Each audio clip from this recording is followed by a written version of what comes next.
Disneyland, the happiest place on earth, where children meet princesses, where families ride Space Mountain, where magic happens.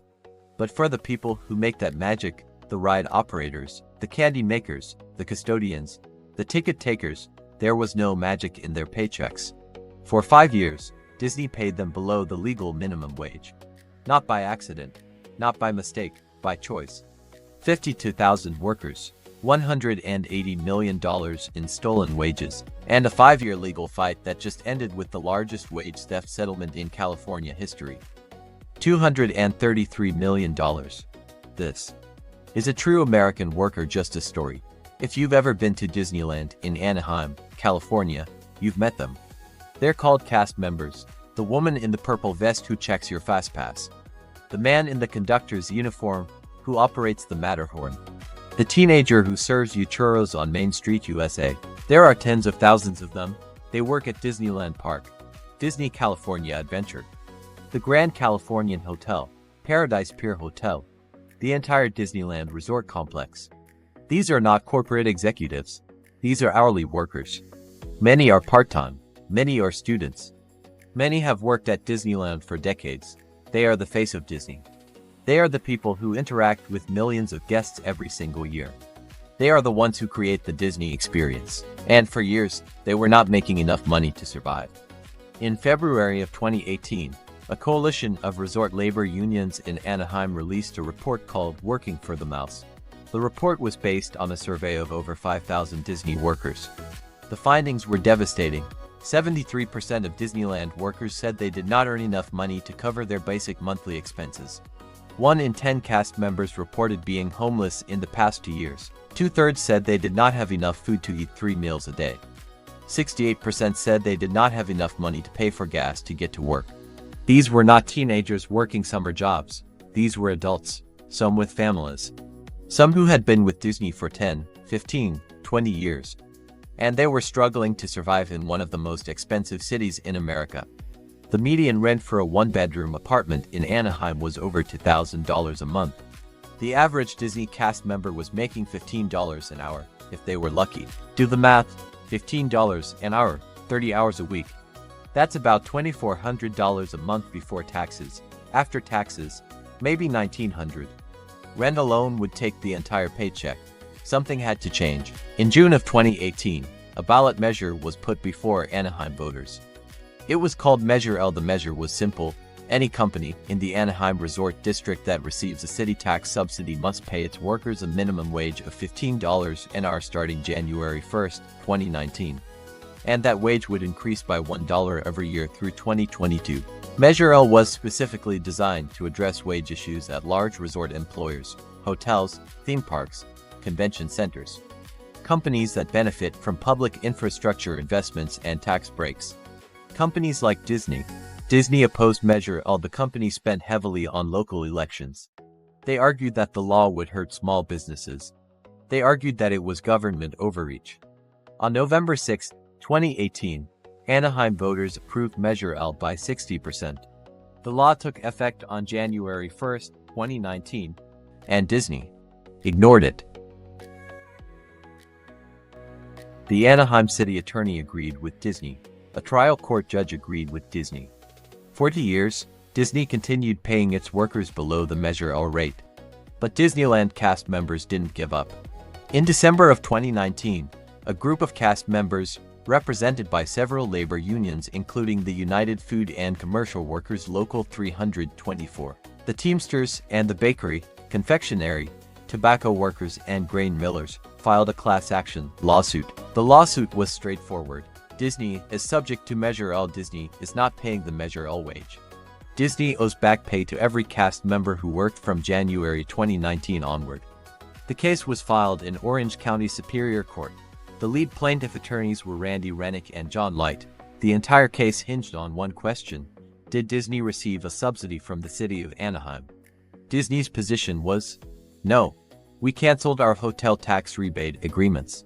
We have no active subsidy deals with the city. The cast members' position was, yes, in 1996, the city of Anaheim issued $546 million in bonds to build the Mickey and Friends parking garage and make major infrastructure improvements to the Disneyland resort area. Disney benefited from that investment. That is a subsidy under Measure L. The trial court ruled in Disney's favor in 2021. The court said the 1996 bond agreement was not a subsidy under the language of Measure L. The cast members appealed. In July of 2023, over 3 years after the lawsuit was filed, the California Court of Appeal, 4th District, reversed the trial court's decision. The appellate court ruled that Disney's decades-long agreements with Anaheim, including the bond-financed parking garage and infrastructure investments, do constitute a subsidy. The agreements gave Disney a return of taxes that meets the definition of a subsidy under Measure L. Therefore, Disney is subject to Measure L and Disney owes back pay. Disney tried to appeal the decision to the California Supreme Court. In October of 2023, the Supreme Court declined to hear the case. The appellate ruling stood. Disney had lost. Immediately after the Supreme Court's denial, Disney raised the wages of all cast members who were below the Measure L rate to $19.40 per hour, the rate required by Measure L at that time. But the damage was done. From January 2019 to October 2023, nearly 5 years, Disney had been paying cast members below the legal minimum wage. The wage gap varied by year. In 2019, Measure L required $15 per hour. Disney was paying some cast members as low as $11 or $12.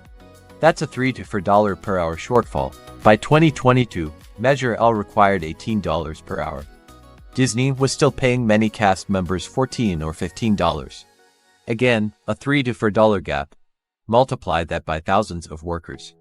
Multiply it by thousands of hours per year. Multiply it over 5 years.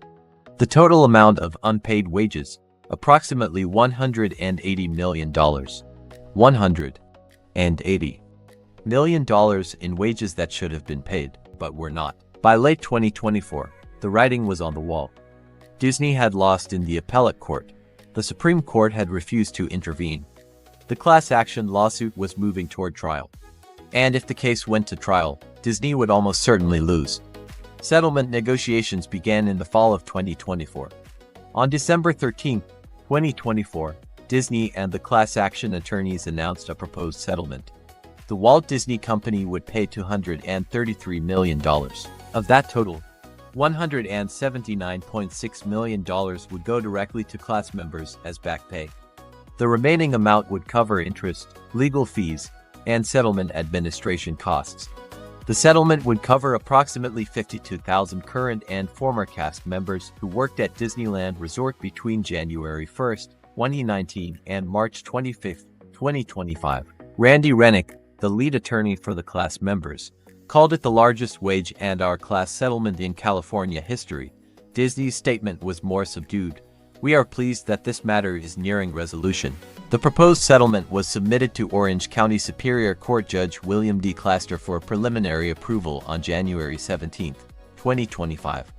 On September 16, 2025, Judge Claster issued final approval of the settlement. The settlement became effective on November 17, 2025. And in December 2025, just weeks ago, the settlement administrator began distributing payments to class members. The amount each worker receives depends on several factors: how many hours they worked, their hourly rate, how long they were employed during the class period, and whether they worked overtime. According to Randy Rennick, the average payment is approximately $3,500 per worker. Some workers, those who worked full-time for the entire 5-year period, will receive significantly more. Some estimates suggest certain workers could receive $10,000 or more. Others, those who worked part-time or only for a short period, will receive less. But the point is, every eligible worker is getting paid. Starting in late November 2025, the settlement administrator began emailing class members with instructions on how to receive their payment. Workers can choose direct deposit, PayPal, Venmo, or a paper check by mail.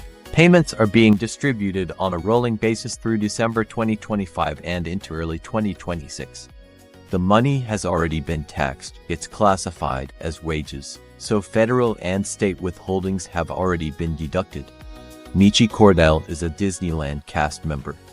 She works as a fairy godmother's apprentice at the Babidi Babidi Boutique, the place where little girls get princess makeovers. After the settlement was announced, Michi said, "This money is life-changing for a lot of Disney cast members and will make a tremendous difference for me and my family. I have two small children, and getting potentially thousands of dollars in back wages I'm rightfully owed gives me peace of mind that I have money in case of an emergency or savings for their future. We've shown throughout these 5 years, and especially this last year in contract negotiations, that when we stand up for what we deserve, together, we can accomplish anything." Jenna Thompson, a spokesperson for United Food and Commercial Workers Local 324, said, "This settlement was the result of workers and their union standing together and refusing to back down." In October 2023, after losing the appellate case, Disney raised all cast members to at least $19.40 per hour, the Measure L rate at that time. In July 2024, Disney negotiated a new contract for unions representing approximately 13,000 cast members. The new contract set a minimum hourly rate of $24 per hour, increasing to $26 per hour over the life of the contract. As of January 1, 2025, Measure L requires $20.42 per hour. Disney says that 95% of Disneyland Resort cast members now earn more than that amount. But the settlement is about more than just future wages. It's about the past. It's about 5 years of underpayment. It's about workers who struggled to pay rent, buy groceries, put gas in their cars, while Disney, a company worth hundreds of billions of dollars, fought tooth and nail to avoid paying them a living wage. $233 million is a lot of money. But for Disney, it's a rounding error. Disney's annual revenue is over $90 billion. The company's profit in 2024 was over $10 billion. The settlement represents about 0.2% of Disney's annual revenue. 0.2%.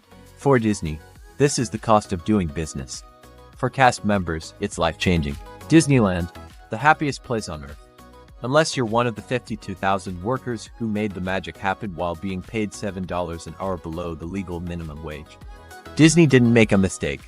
Disney knew about Measure L. Disney knew voters had approved it. Disney chose to ignore it. Disney fought it in court for 5 years. And Disney only changed when they lost $180 million in stolen wages, $233 million in settlement costs, 52,000 workers finally getting what they were owed. This case is a reminder, even the biggest companies in the world can be held accountable. Even Disney, even when they have armies of lawyers and billions of dollars. Workers stood together, unions fought back, and justice was served. Justice has a pulse.